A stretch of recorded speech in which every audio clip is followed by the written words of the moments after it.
All right. Welcome, everyone, to another WineShark Wednesday. Thank you for your slightly delayed WineShark Wednesday, it seems, because, well, A, the Earth's rotation was fighting me, meaning the sun is now setting later because that's how time works. And the lights up in the windows up above, I still have not secured. I'm getting my windows replaced, and therefore I haven't bothered to cover them. Needless to say, it creates problems in the background. That I have some rather busy bees down on the that ground floor, so it's very loud here. You may hear construction noises still going on. I don't know if they're going to work.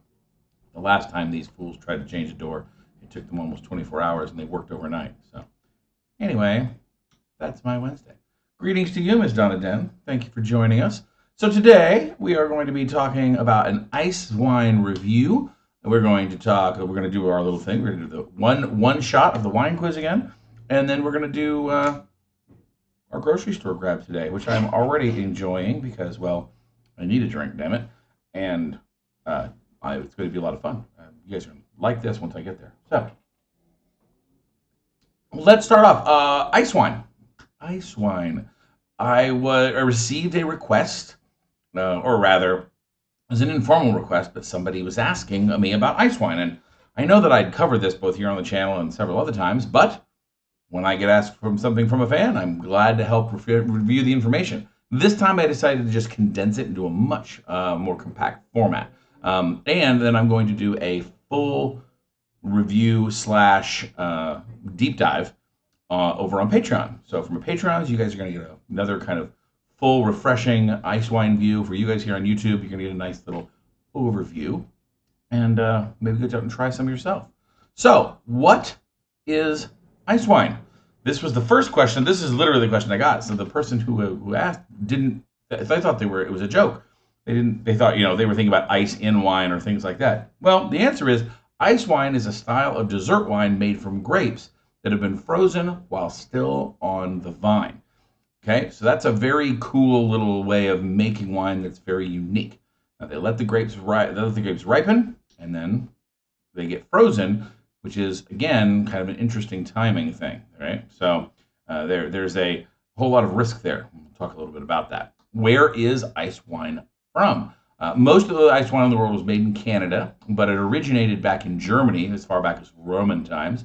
They also make some in Austria and even here in the U.S. in the northern parts of the Great Lakes, northern New York area. Sorry, Finger Lakes, not Great Lakes. Right idea, wrong lakes. Make ice wine. Okay, so ice wine is a style, by the way.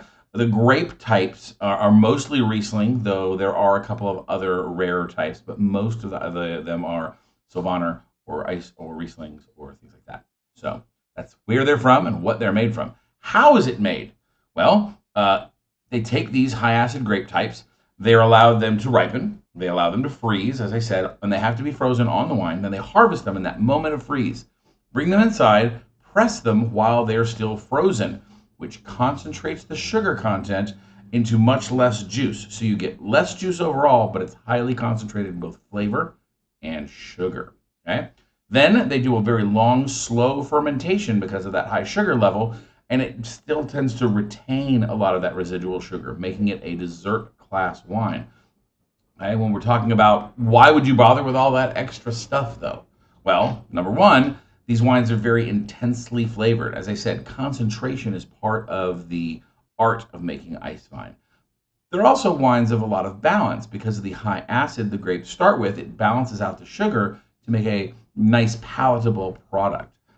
They are indeed sweet, so we're talking about a sweet yet delicate thing in ice wine that's very different than other styles of dessert wine. Okay, what are typical tastes you would find in ice wine?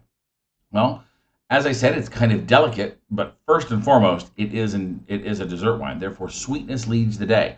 To give you a comparative, the average is around 220 grams per liter of sugar, but it can range anywhere from like 180 to I think above 300, which means there's a broad range of very, very sweet wine there. These are the most sweet wines in the wine world.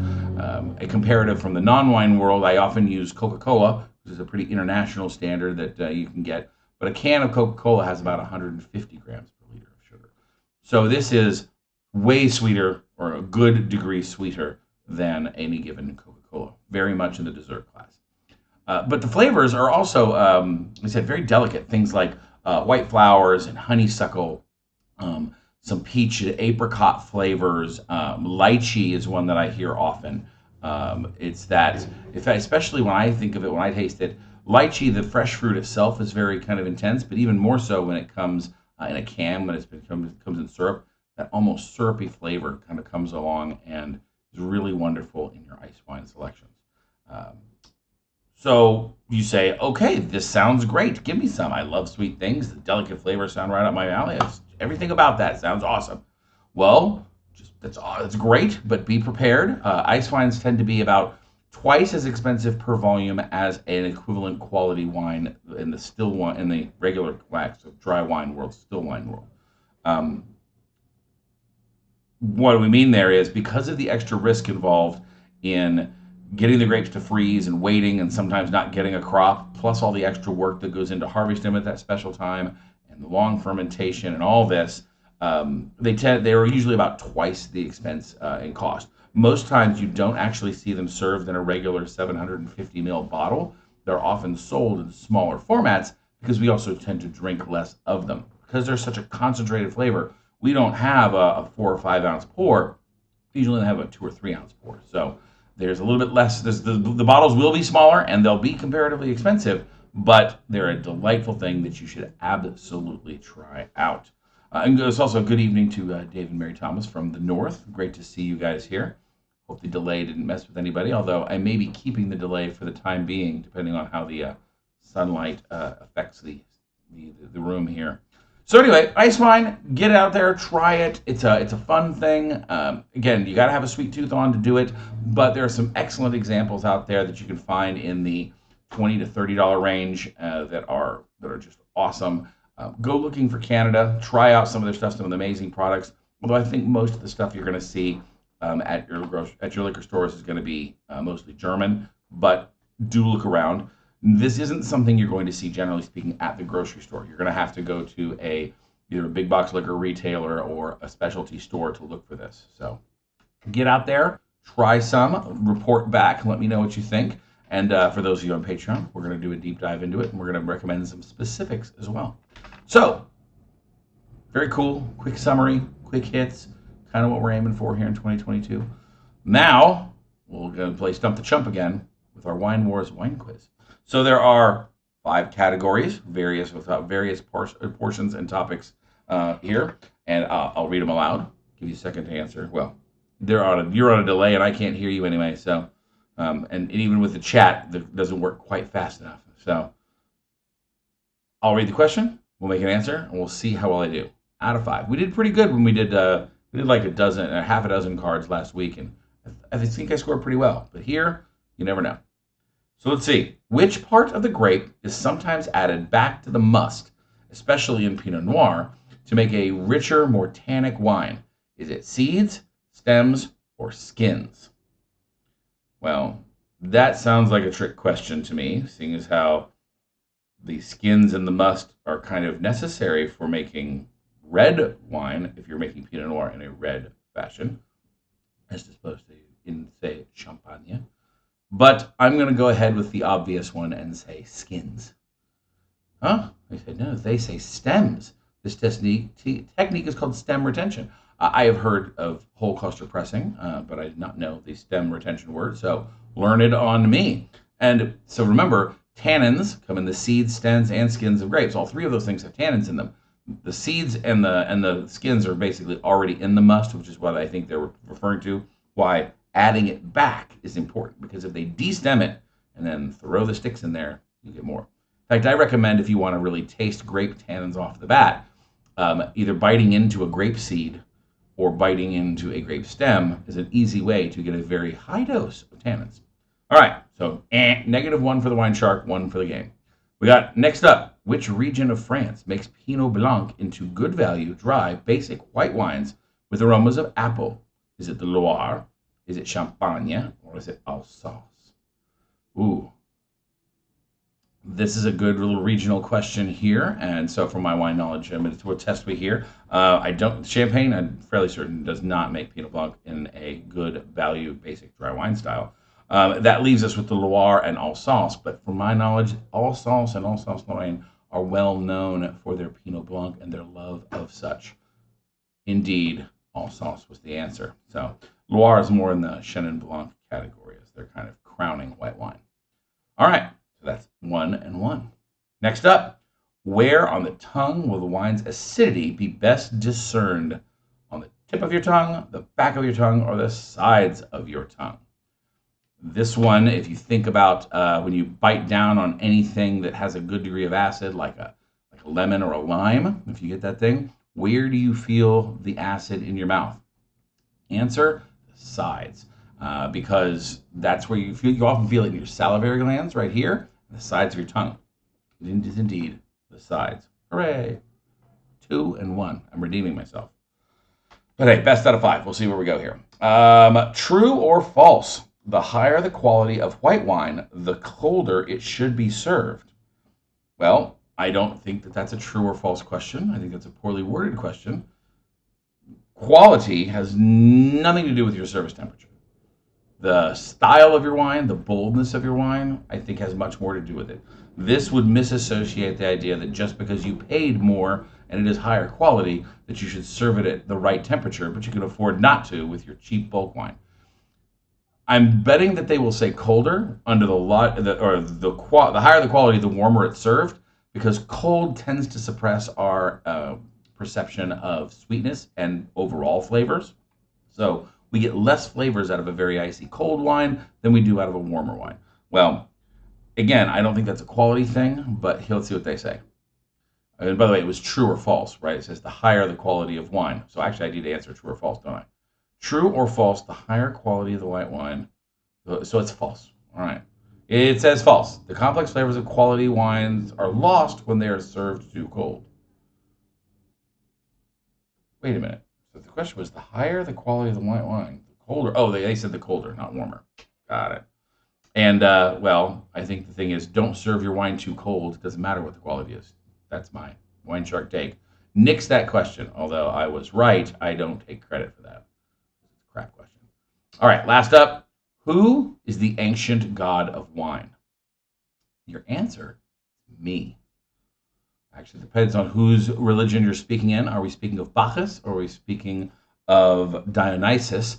Are you Greek or are you Roman? Is really the key question here. As far as the ancients, I mean, hell, I'm pretty sure the Persians probably had a god of wine too. But the answer here is Bacchus or Dionysus. Look, both answers. Bacchus is the Roman god. Dionysus, the Greek. Yes. So again, the Romans like the Romans, like the Australians, taking things from people's wine world. So anyway, so not bad. Got 3. We nixed 1 wrong. Always kind of fun. This Wine Wars game is a lot of fun. You should totally pick it up. So, I mean, I don't know how fun it is as a game, but it's a fun little bit of trivia for the wine enthusiast. Okay, next up, the grocery store grab. For those of you that are not familiar with the premise, the idea of the grocery store grab is to get the best value per dollar for wines that you find at non-big box and specialty stores. Meaning, if you shop at the grocery out of convenience or necessity, there's often not a very good, not a bit of help that can help you on choosing your wine. So if you're new in your wine journey, we rely on the labels of wine and what that wine says about it. Labeling in wine can be a big and important part, and we want to reward wines that have good labeling practices. We want to look at what's in the bottle, where the grapes are grown, and what does the wine taste like in easy to understand flavor words. So I don't choose these ahead of time. Occasionally I'll have had the wine before, but generally speaking, I'll pick something new on interest or whatever. This wine was specifically a curiosity to me because it is a Riesling from California. This is the Wente Riverbank. This is called Riverbank. This is their Riesling.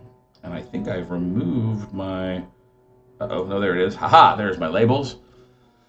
So, Wente Vineyards in Livermore, California. They have several different estates, though. This is, you see on the label, says it's from Arroyo Seco and Monterey. Arroyo Seco, the dry valley. So, this, again, a lot of interesting information just on the front of the label here. Now, I know Wente wines. I've Even been to the winery once upon a long ago, and really hope to return soon. I know that they make quality wines, but seeing this Riesling on the shelf kind of caught my eye. California is not known for the cold climate it takes to grow Rieslings. U.S. Rieslings are mostly found in either New York or Washington State. So I was curious about this, especially down in the areas of Arroyo Seco and Monterey, which is right around the central coast, just south of San Francisco area, is not a place that I would associate with Riesling. So knowing enough about wine to be curious about this is what caught my eye. It wasn't because of the dramatic labeling. This wasn't one I picked because I liked the picture like last week. This is one where I went, that looks curious. So, and I hope somebody else would be cute too, because something that's grown in California for a thing that most people associate with Germany. So, as here it says, on the front it says, 5 generations of handcrafted estate grapes and sustainably farmed wines. It does say an interesting word on here, some part of this label, right? We have when they were established, their name, Wente Vineyards. The Riverbank is their name for this line of wine. Then it has the grape in large letters, Riesling. It says estate grown right underneath it, though. That's a cool indicator for us because estate grown means that it's all grown, all of the wines are grown on one particular piece of land. Usually meaning that the owner makes it, and oftentimes associated with being made on the same property. Now, I don't know that that's true of this, meaning being made on the same place, but it means that they're all from the same estate, as opposed to multi-sourced. So that's kind of cool because it means that this wine has a sense of place. Now, this clocked in at a solid $10 whole dollars. This was not an expensive wine, which is again what caught my attention. Not because it was inexpensive, but because if you're going to play in the inexpensive realm of $10 Rieslings, you tend to end up on the sweet side of things. You tend to end up wines that are kind of gateways for people who are transitioning from really sweet to semi-sweet and later on to dry wines. As people's palates and interest in wine develops, that's a usual pattern. So, of all that said, this is what we're expecting here is a $10 Riesling and it has to compare to not only other products in that category that are imports or from other places that are more known, it's also kind of fighting against the stream in California's usual warm climate trend. So, we know now what's in the bottle. It's Riesling. We know where the grapes are grown. They're estate grown on the Arroyo Seco in Monterey, California. And that, on the back of the label, we need to tell us a little bit more information about what does this wine taste like.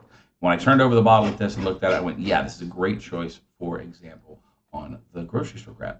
So on the back, it repeats all the information we saw on the front, who makes it, where it's from, etc. But it also says, since 1883, 5 generations of our family have handcrafted fine wines that express the very best of our estate vineyards. Grown along the banks of the Arroyo Seco in Monterey, our Riesling has classic. Okay, so that first paragraph sentence is all just about marketing and them. But now, where it's grown, and it has classic aromas and flavors of tropical fruit, citrus, honeysuckle, and spice. The wine is cold fermented in stainless steel to highlight the natural balance of acidity and semi-sweet flavors. So that's a lot of good information right there. It's a little bit broad with the tropical fruit, meaning there's a lot of styles of tropical fruits, although the usual things that come to mind are things like pineapples, mangoes, some of the more common things. So let's assume that's what they mean. And I still think that description gives me a flavor picture that I can work with, having never even tasted the wine. It also declared that it was a semi-sweet style of Riesling. Okay, that's a good thing too, meaning they're trying to at least couch the fact that most people perceive Rieslings as sweet wines, and this is in the semi-sweet category. So we don't have the technical details, but that means it's probably in the 15 to 35 grams per liter of sugar. So much, much less sweet than our Coke and our ice wine example, but not fully dry like most other wines. So let's see now whether it is a well-executed wine, whether it's well-made. Is it on style? Although California Riesling isn't usually a style of its own, we can compare it to other styles we know. And then lastly, is it worth the price tag? Would we buy this bottle again? The wine has, just on the pour, has a very typical look. It's got a nice medium gold straw color. It's very clear and unflawed. There's nothing wrong with the wine visually. On the nose, though, it's got a flavor, an aroma that almost reminds me of of German Riesling. It's got this minerality note to it that is oftentimes is associated with wines from the Mosel region of Germany. However, I've also found as I've gone through drinking more Rieslings around the world, that smell is particular to the Riesling grape and can appear in other places. I had an excellent Riesling from Australia that had this same sort of fresh tire, rubber, and diesel note. Very, very faint. There is a little aroma of apple and maybe a little bit of that, maybe a little bit of that honeysuckle floral, but it's interestingly masked by that particular fume smell that we get, that rubbery smell we'll get from there. Again, that is not a wine flaw. That is a particular of the Riesling grape. It has what's called an aromatic marker. Okay, aromatic markers are things that make our brain think of one smell, even though the smell is coming from either the grapes or perhaps the fermentation process of the wines, or the storage, or even the terroir, the actual soils within the wines. The chemical that actually causes that is called TDN, or abbreviated TDN. Trimethyl dihydronaphthalene smells like kerosene or petroleum, sometimes called diesel fumes, and it also is found in Sauvignon Blanc and Chardonnay grapes. So I'm reading that off my notes here, by the way, from previous shows, not from the grocery store grab, but that right there that's awesome. That's a great indicator that we're not just getting fruit, flowers, and otherwise. I have high hopes, and I have already confirmed this because I tasted it. It doesn't just taste like your yieldy average Riesling. On the mouth,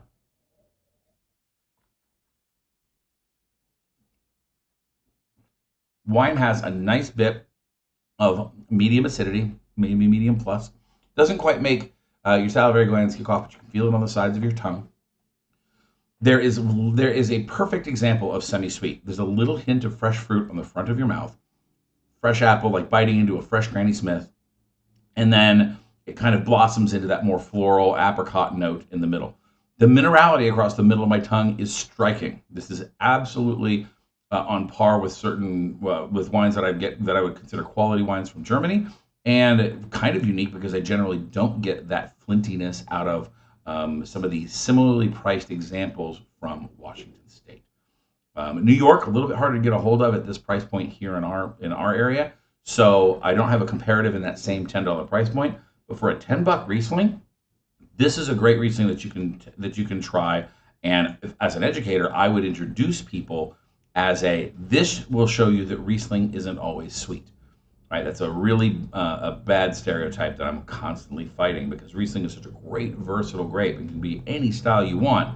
This is a pretty good example of that at an excellent price point from a place I didn't expect. So bravo on Wente for this particular effort. I really dig it. And their tasting notes are pretty well on. They actually don't mention minerality, which I think is interesting. I think that they would actually kind of highlight that. But is it well executed? Absolutely. This is a 2018. It's still holding its legs.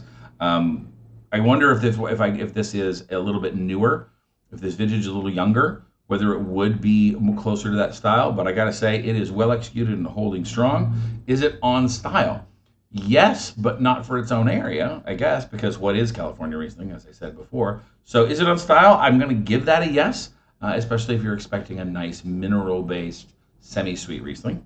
And which, if we want to use the German, that's called Halbtrocken, Halb-Trocken. Halbtrocken means half dry. And is it worth the price tag? At $10, this thing is killer. I mean, to be honest with you, this is that perfect drink for finding that medium. I always struggle to find off-dry wines at an inexpensive price point. I mean, it is not an outstanding right home, oh my God, change your life level. But at $10, this point is punching above its weight. Now, Wente's a pretty big winery, and they've got some good quality control. It's not a boutique wine by any stretch. That's why it's able to be in grocery stores at that price. But pick yourself up a bottle and judge for yourself. It's a really good example in my mind, and I think you should check it out. So that pretty much sums it for the week. Other Q&As, if you guys have any questions, or just sitting here listening to me being a talking head. Always good too. And I hope to see you guys coming up in we got Scarborough Renaissance Festival coming up in just a couple months, so we're starting to prep for that. The show tastings or the tasting schedule is already up, so you know which weekends are which if you're a local and coming to visit, or even if you're coming in from out of town. Plus, we've got some other public shows that we're still working on getting people to sign the dotted lines. I really want this restaurant thing to work, but boy, sometimes people say one thing and then do another. So, anyway, that and being said, I hope you guys have a great week. Enjoy yourselves some wine. Remember, it's all about what you guys learn in your own wine journey. Please like, comment, and subscribe if you like what we're doing. Leave us some comments down below. If you got questions, we'd love suggestions. The spur for this idea came because somebody asked me a question. Love to hear your questions and answer the topics you're interested in. If you really like what you're doing and you want to deep dive into more content and more detail, Patreon is the place to go. For as little as $5 a month, you can get awesome exclusive content that you're not going to see here on YouTube or anywhere else. Plus a lot of discounts to events, special topics, things like that, and recipes and wine and food pairings with almost everything we do. Because, well, we admit that wine is generally part of our foodie life, so if you like that too, go ahead and check us out. Links are down in the description below, and I hope you guys have a wonderful week. Until your next time, I have been your WineShark. Cheers. Man, now I just got to go figure out what to have with dinner with it, because I didn't plan ahead.